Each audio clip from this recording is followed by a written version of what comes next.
नमस्कार। जब भी हम भगवान की पूजा करते हैं तो उसमें फूल, फल इत्यादि हम उनको समर्पित करते हैं, लेकिन हमें ये नहीं पता होता कि जो फूल, पत्र एवं फल हम भगवान को समर्पित कर रहे हैं, उसे समर्पित करने से पहले हमें कौन कौन सी बातों का ध्यान रखना चाहिए। कहीं ऐसा तो नहीं है कि जो फूल हम भगवान को चढ़ा रहे हैं, उस फूल को चढ़ाने के बाद हमें उसका पुण्य तो नहीं मिले, लेकिन हम कुछ गलती ऐसी कर बैठे जिसकी वजह से हम अपराध के घोतक बन जाएं, या हमें किसी न किसी प्रकार से हमसे कोई पूजा में गलती हो जाए। तो आज इस वीडियो में हम आपको बताएंगे उन फूलों के बारे में, उन फलों के बारे में, उन पत्तों के बारे में कि जब भी आप फूल, फल या पत्ते भगवान की पूजा में अर्पण करते हैं तो आपको किन सावधानियों को रखना चाहिए, और ये हम रेफरेंस के साथ बताएंगे कि कहां और किस पुस्तक के अंदर लिखा हुआ है। ठीक है, तो हमारे साथ बने रहिए। तो आज हम आपको बताने जा रहे हैं इस पुस्तक के माध्यम से। इस पुस्तक का नाम है नित्य कर्म पूजा प्रकाश, जो कि गीता प्रेस गोरखपुर से ये किताब निकलती है, और हम इसका रेफरेंस देते हुए आपको बता रहे हैं कि इसमें क्या लिखा हुआ है। इसमें लिखा हुआ है कि बासी जल यानी कि पहले का जल, जो कि 1 रात 2 दिन पहले 3 दिन पहले का जल हो, वह जल बासी माना जाता है। इसी प्रकार से बासे फूल और बासे पत्र, जैसे कि फूल, जितने भी प्रकार के फूल हैं दुनिया में, वह फूल यदि आपने 1 दिन पहले ले लिए हैं पूजा के लिए, ला करके आपने घर में रख लिए हैं, या आपने कहीं भी उनको रखा हुआ है और अगले दिन आप उनको पूजा में इस्तेमाल करते हैं, तो वह बासे माने जाएंगे। इसलिए बासा जल और बासे फूल और बासे पत्र, यानी कि जितने प्रकार के पत्ते हैं, जैसे कि मान के चलिए आप शमी का पत्ता है, वो पूजा में इस्तेमाल होता है। इसके अलावा दुर्वा घास है, वो पूजा में इस्तेमाल होती है। तो ये बासे इस्तेमाल नहीं करने, लेकिन जो तीर्थों का जल होता है या गंगा जल, ये बासा और अपवित्र नहीं माना जाता। इसके साथ साथ अगर पत्तों की हम बात करें तो तुलसी का पत्र, तुलसी पत्र बासा नहीं माना जाता। बिल्व पत्र बासा नहीं माना जाता। इसके साथ साथ फूल की बात करें तो जो फूल माली के घर में रखे होते हैं, यानी कि जो फूलों का व्यापार करते हैं, जिनके घरों के अंदर मालाएं बनती हैं, फूल बेचते हैं वो, ठीक है ना, उनके घर में रखा हुआ जो फूल होता है वह भी बासा नहीं माना जाता। ये हम नहीं, ये नित्य कर्म पूजा प्रकाश कह रहा है, और ये रेफरेंस भी दे रहे हैं।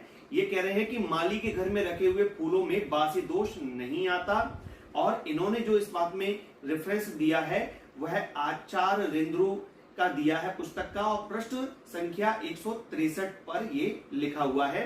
और इसमें एक श्लोक आता है, ना निर्माल्यम भवेत वस्त्रम स्वर्ण रत्नादि भूषणम ना पर्योसित दोषोस्ति मालाकार ग्रहे सुचा तस्य माला भगवतः प्रमाण दिव्य कारिणी शुष्का प्रयोतिष्ठा बापीना दुष्टा भवति क्वचिता मणिरत्न सुवर्णादि निर्मितम कुसुमोक्तमं तत्परम कुसुमम मोक्त परम चित्र वस्त्र जपम पराणम पराणम च निर्मलम न विद्यते।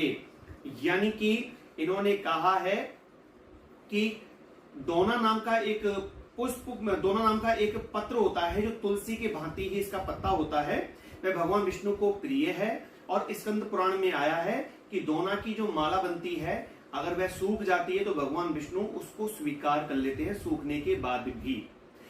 किसमें कहा गया है कि मणि, रत्न, सुवर्ण सोना और वस्त्र आदि से बनाए गए जो फूल होते हैं वह बासे नहीं माने जाते हैं, इन्हें प्रोक्षण कर चढ़ाना चाहिए। यानी कि जो कोई फूल बनाया गया है, सोने का फूल, चांदी के फूल जो भगवान के हाथों में लगे रहते हैं या भगवान पर चढ़ाए जाते हैं, ठीक है ना, वो बासे नहीं माने जाते हैं। जो पेड़ों पे खिलते हैं उन फूलों की बात उन्होंने कही है, वह बासे माने जाते हैं, लेकिन माली के घर में रखे हुए फूल भी बासे नहीं माने जाते हैं। इसके अलावा जो उन्होंने कहा है वो कहा है कि यदि आप फूलों का इस्तेमाल भगवान की पूजा में कर रहे हैं और वह फूल यदि आपने उल्टे हाथ में ले रखा है तो उल्टे हाथ में लिया गया पुष्प भी पूजा में वर्जित हो जाता है, उसे नहीं चढ़ाना चाहिए। पूजा का फूल आपको सीधे हाथ से ही छूना है, एक बात। दूसरी बात, यदि वस्त्र के अंदर, कपड़े के अंदर आपने फूल रख दिया है या माला रख दी है, तब आप उसको ना चढ़ाएं, क्योंकि वह भी कहीं ना कहीं वर्जित हो जाती है पूजा के अंदर, उसे इस्तेमाल नहीं करना चाहिए। इसके अलावा जो फूल है उस फूल को पानी के अंदर डुबोकर, यानी कि पानी में डुबोकर भिगोकर साफ करके पूजा में नहीं चढ़ाना चाहिए। फूल के ऊपर हल्के से छींटे लगा सकते हो जल के, लेकिन ऐसा नहीं है कि आपने फूल लिया और जल के अंदर उसको धो दिया। केवल और केवल पत्ते और फल ही जल में धोए जाते हैं, फूल जल के अंदर धोया नहीं जाता, उस पर छींटे लगा के प्रोटेक्शन किया जाता है उसका।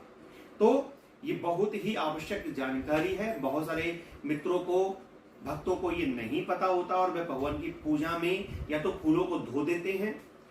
हम भी बहुत जगह पूजा करवाते हैं तो हम देखते हैं इस चीज को कि हमारे बताने से पहले ही फूल माला, फूलों को भक्तजन धो करके रख देते हैं, फिर बाद में उनको समझा देते हैं कि फूलों को धोया नहीं जाता।